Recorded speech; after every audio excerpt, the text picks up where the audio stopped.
Olá pessoal, tratamos anteriormente então em nossas videoaulas do cumprimento de sentença, bem como também da impugnação ao cumprimento de sentença. Então sabemos lá o que seja o cumprimento de sentença, como regra, é uma decisão judicial, uma sentença transitada em julgado.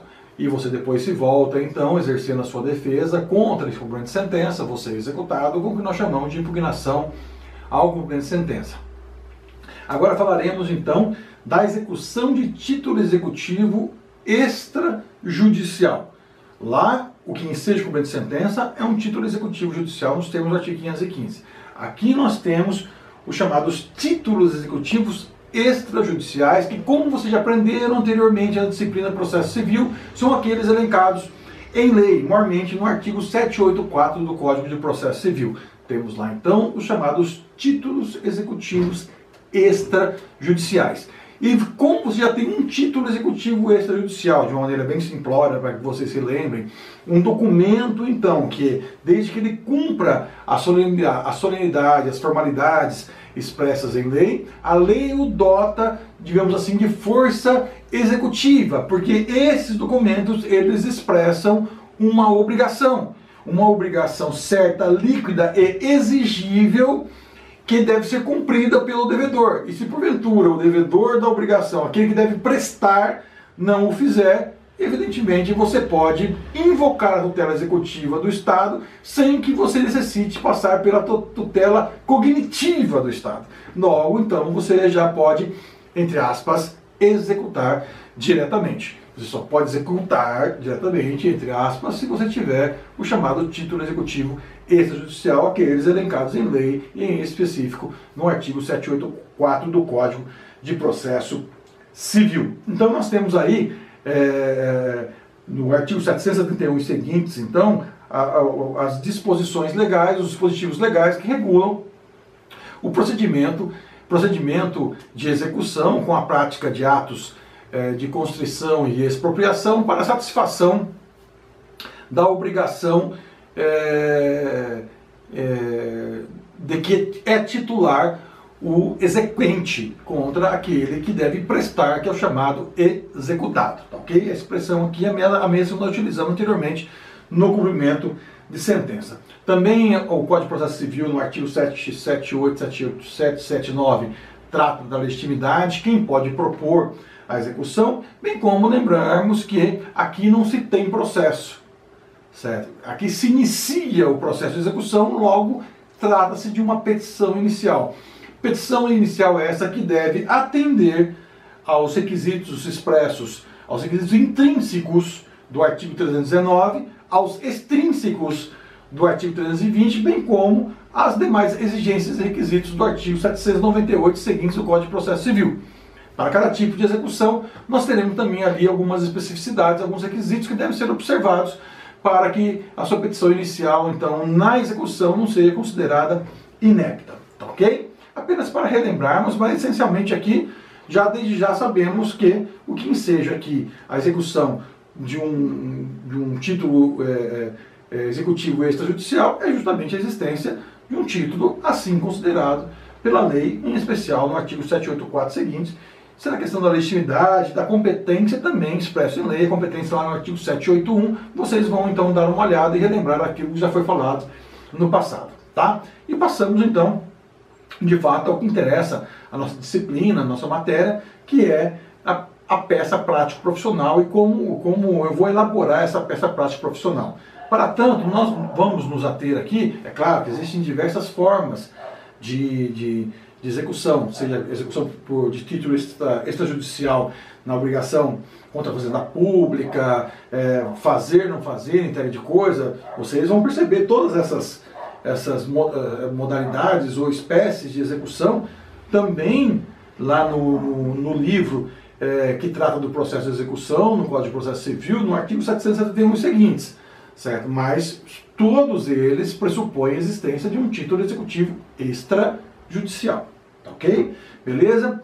Como identificar a peça prática profissional? O examinador, então, vai apresentar o enunciado e a existência de um título executivo extrajudicial nos termos do artigo 784. O examinador vai fazer isso, ó.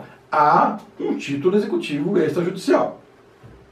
Bem como que há um credor, aquele que busca satisfação do seu crédito, e também o devedor, aquele que resiste à satisfação do seu crédito. É uma petição inicial, não há necessidade de você trazer nenhuma menção ao processo anterior, certo? Você vai fazer o endereçamento, atentar para a regra de competência.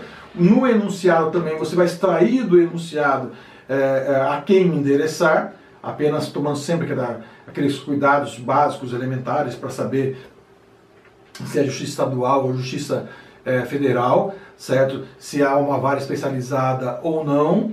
Então, todos aqueles cuidados básicos, quando nós fazemos o endereçamento, que já falando anteriormente, também se aplicam aqui. Tá ok? Beleza? Estrutura da peça processual, o endereçamento, falei para vocês têm que dar uma olhada no artigo 781 do Código de Processo Civil para saber a quem endereçar e prestar atenção no enunciado. Vão lá no nosso caderno de atividades, vão ver o enunciado, certo? As peças prático-profissionais que estão ali indicadas, todas elas são extraíveis de exames de ordem, daí aquele cuidado que eu trago e peço a vocês para terem essa completa atenção. Quando nós falarmos aqui da própria impugnação por de sentença, da execução por quantia certa, dos embargos à execução, dos procedimentos especiais que eu vou falar nas próximas videoaulas, e em especial de ação possessória e de embargo de terceiro, lembrarmos que todos os enunciados foram extraídos de exames de ordem. Logo, para a resolução disso, basta vocês também acessarem ao site lá da OAB-FGV Projetos e vocês terão lá o padrão de respostas que assim foi considerado correto pela OAB. Então esse cuidado, certo? Esse carinho que vocês devem ter de buscar essas informações para bem elaborar a sua peça prático profissional, tá ok? Pois bem, aqui então nós temos a estrutura da nossa peça prático profissional, tá lá o modelo já no ambiente conhecer, mandei para vocês, o endereçamento então, artigo 781 do CPC, prestar atenção e ao enunciado, número de processo não existe porque é uma petição inicial, identificação das partes é exequente e executado, também está lá no modelo já para vocês, nome do ato e sua fundamentação legal. Como o ato encaminhei para vocês é uma execução por quantia certa, vocês vão colocar então execução por quantia certa. Se você quiser colocar também execução de título executivo extrajudicial por quantia certa, também não tem problema. Execução de quantia certa, vírgula, nos termos do artigo 783, 784, 786 e 824 seguintes do Código de Processo Civil. Nossa, professor, preciso colocar tudo isso, não poderia colocar só 823 seguintes? Certo? Ou melhor, dizendo 824 seguintes? É que, como eu disse para vocês, essa é o jeitão que nós observamos que o nosso examinador gosta que seja respondido lá no exame de ordem. Então, nós já nos adequamos a essa perspectiva do examinador lá que é responsável pela elaboração dos textos pelo convênio OAB-FGV, tá ok? Pois bem, os fatos, gente, se você vai ter que fazer então a síntese daquilo que consta do enunciado, já cansamos de falar sobre isso, tá ok? Bem como fazer um singelo histórico do negócio celebrado. Apenas isso, pode dizer, em virtude de um negócio jurídico celebrado, o executado comprometeu o seu pagamento da quantia X ao exequente no dia tal e demonstrar que esse pagamento não foi efetuado. Você vai demonstrar então aqui na sua peça prático-profissional que houve então a celebração do negócio jurídico que gerou essa obrigação de pagar a quantia certa, certo? E que gerou esse título executivo extrajudicial e que não foi adimplida a obrigação. Você vai ter que trazer o inadimplemento, você tem que destacar o inadimplemento do executado, devedor da obrigação. Então, você vai trazer que houve um negócio, vai comentar os elementos do título extrajudicial, ou seja, a obrigação certa, líquida e exigível, apontando o valor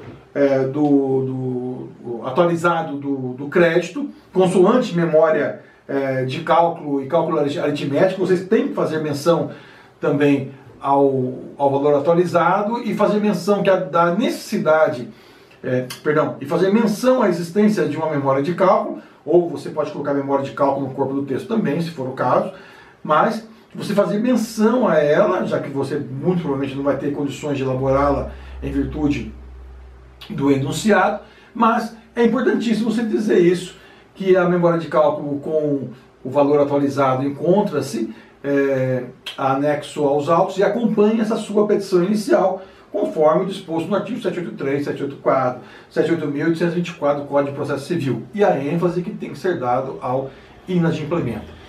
As petições iniciais de execução, gente, são sucintas, não demandam um maior desenvolvimento, até mesmo com muitas citações doutrinárias, jurisprudenciais, etc., como regra, ok? Pois bem, esses são os fatos e os fundamentos, né, e a fundamentação legal também se trazer com destaque ao inadimplemento, e depois você já pode passar então para os seus pedidos e requerimentos finais, o fechamento da sua peça consoante o modelo que nós já passamos para vocês anteriormente, tá ok? Certo, pessoal? Estamos aqui mais uma vez à disposição, qualquer dúvida nos contatem e terminamos por aqui, e na próxima videoaula então falaremos sobre os embargos à execução. Tá ok? Muito obrigado a todos, um grande abraço e fique com Deus.